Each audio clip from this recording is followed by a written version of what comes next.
Hello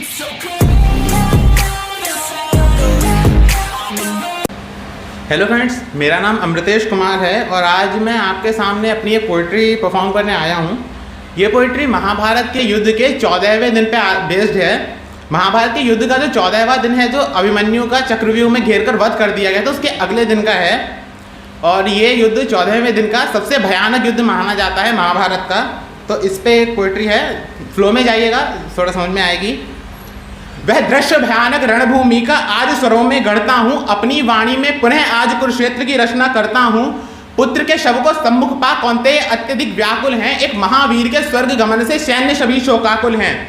सामने देख मृत अभिमन्यु गांडीव हाथ से छूट पड़ा, सामने देख मृत अभिमन्यु गांडीव हाथ से छूट पड़ा। शोक हृदय का सारा अश्रुधार के रूप में फूट पड़ा। पुत्र रक्त का तिलक लगा अर्जुन भूमि से उड़ता है, नेत्रों में वह क्रोध भरे एक अटल प्रतिज्ञा करता है। कल होगा तांडव रणभूमि में, सूर्यास्त नहीं जब तक होगा। जयद्रथ की मृत्यु होगी कल, या भस्म मेरा मस्तक होगा। प्रण सुनकर उस दिन अर्जुन का 3 लोग थे कांप गए, प्रण सुनकर उस दिन अर्जुन का 3 लोग थे कांप गए। अगले दिन का विध्वंस उसी दिन सभी लोग थे भांप गए। दिवस चतुर्दश महासमर का जैसे ही आरंभ हुआ, दिवस चतुर्दश महासमर का जैसे ही आरंभ हुआ, चौं ओर नगाड़े ढोल मृदंग और शंखनाद प्रारंभ हुआ। प्रातःकाल ही अश्वसज्ज फिर महासमर में जावन को, प्रातःकाल ही अश्वसज्ज फिर महासमर में जावन को। अर्जुन प्रत्यंचा बांध रहे एक महाप्रलय आवाहन को। अर्जुन बनकर क्रोधाग्नि ज्वाल बाणों की वर्षा करते हैं, अर्जुन बनकर क्रोधाग्नि ज्वाल बाणों की वर्षा करते हैं। सैन्य शवों के ढेर उसी क्षण समर भूमि में लगते हैं। बाण वर्षा से दिन में भी सूर्यास्त दिखाई देता है, बाण वर्षा से दिन में भी सूर्यास्त दिखाई देता है। पार्थ एक एक तीर स्वयं ब्रह्मास्त्र दिखाई देता है। रक्त की वर्षा इतनी है धरती भी ना अपना पाती है, कि रक्त की वर्षा इतनी है धरती भी ना अपना पाती है। शवों की गिनती नग में नहीं अक्षौहिणी में की जाती है। जैसे नग होता है कि हम 1 2 3 4 करके गिन रहे हैं, लेकिन अक्षौहिणी एक सेना की गिनती का एक बहुत बड़ी यूनिट थी जिसमें कई लाख सैनिक हुआ करते थे। तो रक्त की वर्षा इतनी है धरती भी न अपना पाती है। शवों की गिनती नग में नहीं अक्षौहिणी में की जाती है। बाण चढ़े और कब छूटे यह भी न दिखाई देता है। सामान्य जनों को पार्थ का रथ अदृश्य दिखाई देता है। प्रत्येक प्रहर जो ढले पार्थ में एक नया आवेश भरे, प्रत्येक प्रहर जो ढले पार्थ में एक नया आवेश भरे। सामान्य शरों को छोड़ पार्थ दिव्यास्त्रों को आदेश करे। चक्र शकट शुचि पद्म गर्भ व्यूह पार्थ ने उस दिन तोड़े थे। चक्र शकट शुचि पद्म और गर्भ, ये 5 व्यूह हैं जो द्रोणाचार्य ने जयद्रथ की रक्षा के लिए उस दिन बनाए थे, लेकिन पार्थ ने 5 को तोड़ दिया था। कि चक्र शकट शुचि पद्म गर्भ व्यूह पार्थ ने उस दिन तोड़े थे। सप्तक्षौहिणी कुरुसैन्य निधम उस दिन ही अपने तोड़े थे। हर योद्धा आगे अर्जुन के निस्तेज दिखाई देता है, पार्थ के बाणों का तो मात्र विध्वंस दिखाई देता है।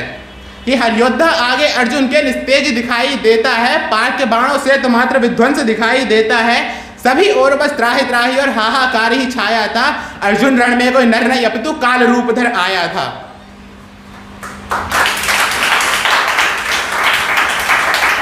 तो आगे सुनेंगे। अभिमन्यु की सारी पीड़ा अर्जुन के बाणों में समाई थी, अभिमन्यु की सारी पीड़ा अर्जुन के बाणों में समाई थी। गांडीवधारी के रौद्र रूप से कुरु सैन्य अकुलाई थी। क्या गुरु द्रोण क्या अंगराज सम्मुख न कोई टिक पाता है, क्या गुरु द्रोण क्या अंगराज सम्मुख न कोई टिक पाता है। धनंजय के कटाक्ष और बाणों से वह नतमस्तक हो जाता है। अर्जुन भीषण हुंकार करे कुरु वीरोचित व्यवहार करो, अर्जुन भीषण हुंकार करे कुरु वीरोचित व्यवहार करो। आज पिता संग अभिमन्यु है, जरा शक्ति से प्रहार करो।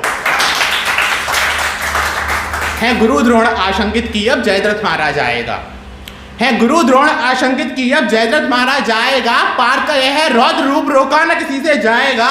सहसा रणनीति बदल गई जयद्रथ को रण से दूर किया, सहसा रणनीति बदल गई जयद्रथ को रण से दूर किया। सूर्यास्त पूर्व जयद्रथ वध का प्रण पार्थ का चकनाचूर किया। सूर्य हो गया अस्त और छाई एक काली छाया थी, सूर्य हो गया अस्त और छाई एक काली छाया थी। उस दिन न जिसे कोई समझ सका कुछ कृष्ण की ऐसी माया थी। धर्म की रक्षा हेतु समर में छोटा सा एक कपट हुआ, धर्म की रक्षा हेतु समर में छोटा सा एक कपट हुआ। जयद्रथ खुद ही सूर्यास्त देख रणभूमि में आ प्रकट हुआ।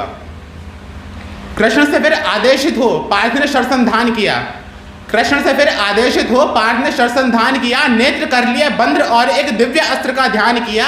एक ही बाण में जयद्रथ के सरकोथा धड़ से पृथक किया, एक ही बाण में जयद्रथ के सर को था धड़ से पृथक किया, सर जयद्रथ का उसके पिता की गोद में जाकर पटक दिया। वर वृद्ध शत्र का स्वयं समय ने निष्फल सिद्ध कराया था।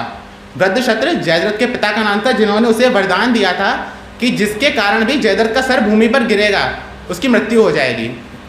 तो वर वृद्ध शत्र का स्वयं समय ने निष्फल सिद्ध कराया था, प्रलय रूपधर जिष्णु श्याम संग युद्ध क्षेत्र जब आया था। Thank you.